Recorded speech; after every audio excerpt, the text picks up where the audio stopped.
وہ سماج کا حصہ بن گیا اور وہ اس کو سلینگ مطلب ایک زبان کی ایک نوعیت ہی مان لیا کہ اتنا تو چلتا ہے، اتنے پرسنٹ تو سننا ہی پڑے گا. تو گانا اور موسیقی یاد رکھیے، ہم کو اس سے بچنا چاہیے، یاد رکھیے، کیونکہ یہ بہت سخت ترین جرم ہے. یاد رکھیے قرآن کی آیت یاد رکھیے جس میں اللہ رب العزت نے جو یہ فرمایا وَمِنَ النَّاسِ، جو کہ سورہ لقمان کی آیت ہے، وَمِنَ النَّاسِ مَن يَشْتَرِي لَهْوَ الْحَدِيثِ، کہ لوگوں میں کچھ لوگ ایسے جو ایسی فالتو کی چیزیں لے کر آتے ہیں، لہو الحدیث کو کہا لیضل عن سبیل اللہ، کہ جس کے ذریعے اللہ کی راہ سے لوگوں کو دور کرتے ہیں.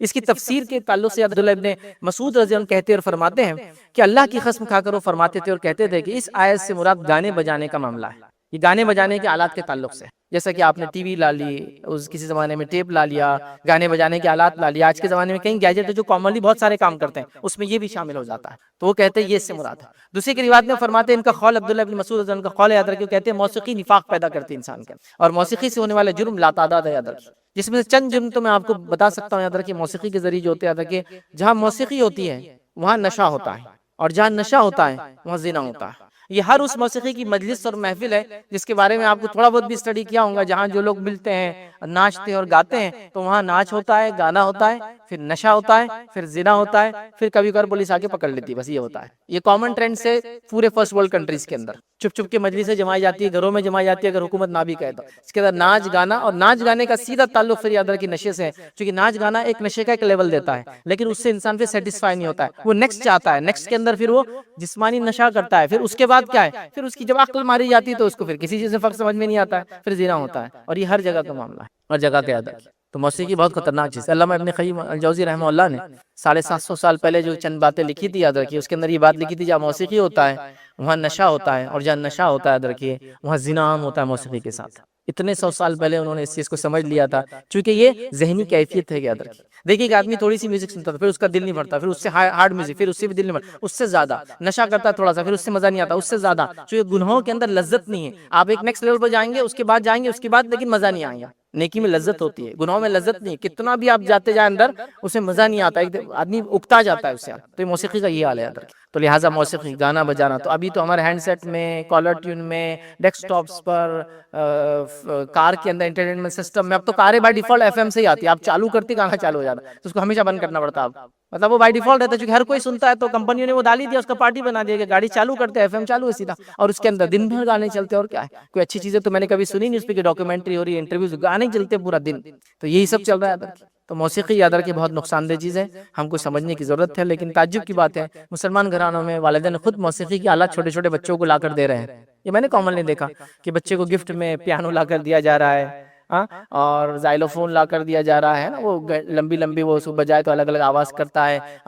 باسوریاں لا کے دی جا رہی ہے، اور مختلف چیزیں لا کے دی جا رہی ہے، اور قباحت بیان بھی نہیں کی جا رہی. بچہ تو ہے، بڑا ہوں گا تو انشاءاللہ پھر یہ کر لیں گے. بلکہ ابھی تو ہائی سوسائٹی میں رہنے والے عام بچے تو گانے سن رہے، تو یہ چھوٹی چھوٹی چیزیں بجا رہے. ہائی سوسائٹی کا یہ کہ ہم گٹار بجاتے ہیں نا، تو تحفے میں گٹار لیے اور دی جاتی کہ یہ ہو رہا ہے بجانا، کس کو آتا نہیں دھڑکا، لیکن بہرحال تحفے میں دیا جا رہا ہے. چونکہ ہم بڑے خاندان نہیں بجانا تو لٹکا کے تو رکھنا ہے گھر میں خالی، چونکہ وہ اسٹیٹس مینٹین کرنے میں آتا ہے.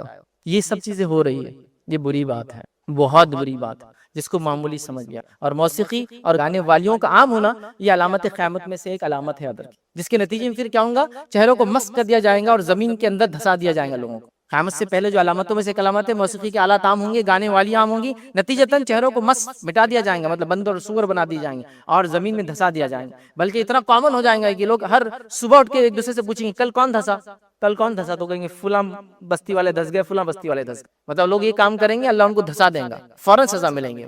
لیکن وہ ایسا زمانہ ہوگا کہ کامن ہو جائیں گی یہ ساری چیز. تو لہٰذا ہمیں چاہیے کہ موسیقی کے آلات سے اپنے آپ کو دور رکھیں. جو شریعت نے اجازت دی وہ ایک دف ہے. دف کیا ہوتا ہے؟ ایک انسٹرومنٹ ہوتا ہے بجانے کا، جس کو ایک طرف سے چمڑا وغیرہ لگا ہوتا ہے، دوسری طرف سے کھلا، ڈھول نہیں ہوتا ہے، کھلا ہوتا ہے، اور اس کو ایک ہاتھ سے بجایا جاتا ہے. دف بجایا جا سکتا ہے، شادی کے موقع پر بجایا جا سکتا ہے، یاد رکھیے یہ جائز ہے، یاد رکھیے دف کا بجانا. اسی طرح کوئی نظر وغیرہ مانگ لے تو بجایا جا سکتا ہے، یاد رکھیے اس میں بھی کوئی حرج نہیں، یاد رکھیے. تو چند جگہ بہرحال اس کو بجایا جا سکتا ہے، دف ہے، یاد رکھیے، اس کے علاوہ نہیں، یاد رکھیے. اب کچھ لوگ یہ پوچھتے ہیں کہ ٹھیک ہے ہم ڈھول نہیں بجا رہے، تاشے نہیں بجا رہے، انسٹرومنٹ نہیں بجا رہے، وہی آواز منہ سے نکالے تو چلتا کیا؟ اور اس کو بھی پھر ظاہر سی بات ہے منہ سے نکالے یا انسٹرومنٹ سے نکالے، ایفیکٹ تو سیم ہے نا، ایفیکٹ بدل جاتا ہے، سیم ایفیکٹ. آج کل بہت سارے ہو گئے کہ وہ منہ سے ہی وہ آوازیں نکالتے جو مختلف انسٹرومنٹ نکالتے ہیں، اور وہ کہہ رہے ہیں یہ ووکلز ہیں. دیکھیں ایسے ووکلز بھی جائز نہیں. ووکل سے مراد آلات جیسے ہوتے ہیں نا بیک گراؤنڈ میں جو ہوتے ہیں، یا نیچرل وائسز ہے، قدرتی آوازیں وغیرہ، جھرنوں کا بہنا، چڑیوں کو چہچہا، یہ ڈال سکتے ہیں آپ، اس کو سن سکتے ہیں. ترانہ ہے، کوئی نظم ہے، کوئی اشعار ہے نا، اس میں کوئی بات نہیں ہے، لیکن نشید ہے، کوئی اچھا کسی نے اچھے الفاظ پڑھے ہیں تو یہ الگ بات ہے، لیکن یہ انسٹرومنٹس ہوتے ہیں، یاد رکھیے یہ درست بالکل نہیں، یاد رکھیے، لیکن آج کل یہ تمام چیزیں عام ہو چکی ہے، اللہ ہماری حفاظت کریں۔ تیسرا ہم انشاءاللہ آج دیکھیں گے جو گناہ جس کو معمولی سمجھ لیں گے، یاد رکھیے وہ ہے آنکھوں سے ہونے والے گناہ، یاد رکھیے۔ اب آنکھوں سے ہونے والا گناہ کا میں کیا کہوں، کتنے سارے گناہ یاد رکھیے جو آنکھوں سے کیے جا رہے ہیں، کتنے سارے گناہ آج کے جدید دور میں آنکھوں کے ذریعے، ظاہر سی بات ہے، دیکھیے کوئی بھی گناہ جب ہوتا ہے یاد رکھیے تو ایک انسان آنکھوں سے دیکھتا ہے اور اس کے بعد دل میں برائیاں آنا چالو ہو جاتی ہے، تو نظروں کی حفاظت بہت ضروری ہے جب دل کی حفاظت ہو سکتی، تو جب نظروں کی حفاظت نہیں ہوگی دل کی حفاظت بھی نہیں ہو سکتی۔ قرآن میں اللہ رب العزت نے زنا سے بچنے کے لیے کیا کہا، مومنوں سے کہہ دو کہ اپنی نظروں کو نیچے رکھیں اور شرمگاہ کی حفاظت کریں، پہلے کہا نظروں کو نیچی، پھر کہا شرمگاہ کی حفاظت، چونکہ نظروں کو نیچی رکھیں گا تو شرمگاہ کی حفاظت ہوگی، نظریں اٹھیں گی تو شرمگاہ کی حفاظت ہونا ممکن نہیں ہے۔ پھر کہا مومن عورتوں سے کہ اپنی نظروں کو نیچے رکھے، شرمگاہ کی حفاظت کرے اور وہ اپنے جسموں کو ڈھانپ کر گھر سے باہر نکلے، اور سوائے ان کے پھر اس کی فہرست بتا دی گئی کہ ان سے پردہ نہیں ہے ان کو، سورہ نور آپ پڑھ لیں اس کے لیے۔ تو بہرحال تو یہاں دیکھیے نظروں کی حفاظت کہا گیا، نظروں کی حفاظت کے معاملے میں یاد رکھیے آج کل ہم بہت کوتا نظر آ رہے ہیں، آنکھوں کا زنا عام ہو چکا ہے، یاد رکھیے، اور آنکھوں سے وہ چیز دیکھنا جو اس کا کام نہیں ہے دیکھنا، بری چیزوں کو دیکھنا، بری فلموں کو دیکھنا، برے کاموں کو دیکھنا، برے ایکشنز کو دیکھنا، اب کئی چیزیں بہرحال کیا اس کو وہ کروں، مطلب اس کی لسٹ بناتے جائیں گے تو بہت لمبی ہو جائیں گی، یاد رکھیے، ٹھیک۔ ایک آدھ بار انسان کی کسی چیز پہ نظر پڑ جائے، وہ نظر کو ہٹا لے، یہ گناہ معاف ہے اس کے لیے، چونکہ پہلی نظر معاف کا یہی معنی ہے، چونکہ انسان چاہتا نہیں، بے ساختہ، مطلب مثال کے طور پہ ایک انسان کہیں گیا اور جو چیز نہیں دیکھنا چاہیے دکھ گئی، اس نے نظروں کو پھیر لیا، یہ تھا پہلی نظر معاف، لیکن ہم لوگ جان بوجھ کے ان چیزوں کو دیکھ رہے ہیں، چونکہ ہم ان چیزوں کے عادی ہو چکے، ہمیں یاد رکھیے ان چیزوں سے بچنا چاہیے۔ اس میں آنکھوں گناہ میں یہ بھی کہ کسی کی پرائیویٹ لائف میں، ذاتی زندگی میں آپ جھانک کر دیکھیں، جس کے تعلق سے بڑی مشہور روایت ہے صحیح مسلم کی، یاد رکھیے کہ اللہ کے رسول صلی اللہ علیہ وسلم کے پاس ایک شخص آیا اور آپ کے دروازے میں ایک چیز تھی، یاد رکھیے، تو اس میں سے ایک آنکھ جھانک رہی تھی، اس صحابی کو علم ہی تھا اس چیز، نبی اکرم صلی اللہ علیہ وسلم دروازہ کھول کر باہر آئے، کہا کوئی جھانک رہا تھا ابھی گھر کے اندر، تو کہا ایک شخص نے کہا میں تھا، تو کہا میں پلٹا تھا کنگا لے کر، اور کنگا اس زمانے لوہے کا ہوتا تھا، کہ اس آنکھ میں ڈال دو، تو یہ آنکھوں گناہ تھا، کسی کی پرائیویٹ لائف میں آپ جھانک کر دیکھ رہے ہیں۔ آج کل تو مشغلہ ہی ہو چکا ہے، لوگوں کے سی سی ٹی وی کیمرے چراؤ، اس کے ایکسس لے لو اور اس کو دیکھ رہے ہیں، تھوڑا بہت بھی کسی کو علم ٹیکنالوجی کا تو یہ آسانی سے کر لیتا ہے، آپ اسے گھر کی زندگی دیکھ رہے ہیں، اس پہ اسپائنگ کر رہے ہیں، یہ سب بالکل کامنلی ہو رہا ہے۔ ظاہر سی بات ہے آنکھ ویسی موجود نہیں ہے، لیکن کیمرے کے ذریعے آپ ان چیزوں کو دیکھنا چاہتے ہیں، اپنے کیمرے ریکارڈنگ سے آپ وہ چیزوں کو دیکھنا اور ریکارڈ کرنا چاہتے ہیں جو کوئی آدمی نہیں چاہیں گا کہ آپ اس کا دیکھیں، تو یہ ساری چیزیں ہو رہی ہے، یاد رکھیے شکلیں بدلتی جا رہی ہے ٹیکنالوجی کے اعتبار سے، یاد رکھیے، لیکن معاملہ وہی ہے، گناہ وہی ہوں گا، یاد رکھو، یہ کہا کہ میں آنکھ سے کہاں دیکھ رہا ہوں، میں تو موبائل سے ریکارڈ کیا، میں نے تو نکالا، مقصد وہی تھا اس کی پرائیویٹ لائف میں آپ نے جھانکا، چاہے آنکھ سے دیکھو، چاہے کیمرے سے دیکھو، کسی اور چیز سے دیکھو، جس کی آپ کو اجازت نہیں تھی وہ کام نہیں کرنا چاہیے آپ، بلکہ کچھ دکھ بھی جاتا آپ چہرہ پھیر لے کہ میرا کام نہیں دیکھنا ہے، کیونکہ میرا پارٹی نہیں ہے اس چیز میں، ذمہ داری نہیں اس چیز کا، لیکن یہ کامن ہو چکا ہے، یاد رکھیے۔ تو آنکھ سے ہونے والی برائیاں بے حد، مطلب اس کو بہت زیادہ ہو چکی ہے، اتنی کہ شاید اس کو گنوانا بھی ممکن نہیں ہوگا۔ گزارش یہ ہوگی کہ بس آنکھوں کی ہم حفاظت کریں، چونکہ بڑی اہم چیز ہے، آنکھوں کی حفاظت نہیں ہوگی تو دل کی حفاظت نہیں ہو سکتی، یاد رکھیں، اور دل کی حفاظت نہیں ہوگی تو پھر اعضاء اور جوارح کی حفاظت نہیں ہوتی، چونکہ اس کا کنٹرول سب پر ہے، یاد رکھیں، دل کا سب پہ کنٹرول ہے، یاد رکھیں، اور اس کا ڈائریکٹ ریلیشن شپ آنکھوں سے ہے۔ آنکھوں کی جو حفاظت نہیں کرتا شخص، یاد رکھیں، اس کے دل کی پاکیزگی کبھی اس کو حاصل نہیں ہوتی، اور آنکھوں کی حفاظت آپ ایک بار چھوڑ دے تو اس کے نقصانات بہت سنگین ہوتے ہیں، چونکہ پھر بعد میں یہ تمیز نہیں کرتی، حلال حرام میں جب تمیز چھوڑ دیتی ہے تو محرم غیر محرم میں بھی تمیز کرنا چھوڑ دیتی ہے، اچھا سب جگہ ایک جیسی ہو جاتی ہے، اور اس کے نقصانات بہت زیادہ ہوتے ہیں، تو لہٰذا آنکھوں کو نیچی رکھنا بڑی اہم بات ہے۔ میں تو اس بات کو بار بار کہتا ہوں کہ آج اگر وہ نوجوان جو کسی غیر محرم کو دیکھ کے نظر نیچی کر لے، یہ متقی انسان ہے، یاد رکھیے آج کے دور کا، یہ تقوی پرہیزگار ولی ہے آج کے زمانے کا، کہ وہ برائی کو دیکھ کے نظروں کو صرف نیچی کر لے، یہ ولی ہے۔ کچھ لوگوں نے تو برائی کو دیکھ کر اس کو دیکھنا جائز سمجھ لیا، اس لیے کہ پھر ان کو لوگوں کو بولنا ہے نا، ارے میں نے کل فلاں کو دیکھا، کیوں دیکھا بھائی، نظر پھیر لیتا ہوں وہاں سے، تیرا کام ہی نہیں تھا وہ چیز دیکھنا، اور پھر کیوں بول رہا ہے جا کے، اس کی ضرورت، ہاں امت کا کوئی ذمہ دار ہے آپ، یا آپ کو کوئی مسئلہ بتائیں گے تو آپ لوگوں کو بیان کریں گے، پھر کہ امت میں یہ حالات ہے، وہ ایک الگ بات ہے، یاد رکھیں، لیکن یہاں کامن نہیں ہو رہا ہے کہ میں ہر کسی کو دیکھ رہا ہوں تاکہ میں لوگ بولوں ان کے گھر کی عورتیں فلاں کری، محل کی محلے کی عورتیں فلاں کری، بازار میں عورتیں فلاں کری، ہر آدمی یہی سوچ رہا ہے اور سب دیکھ رہے ایک دوسرے کو، پھر تو آدمی نیچے دیکھیں گا تو عورت بھی پھر نیچے نظروں کو رکھیں گی، یاد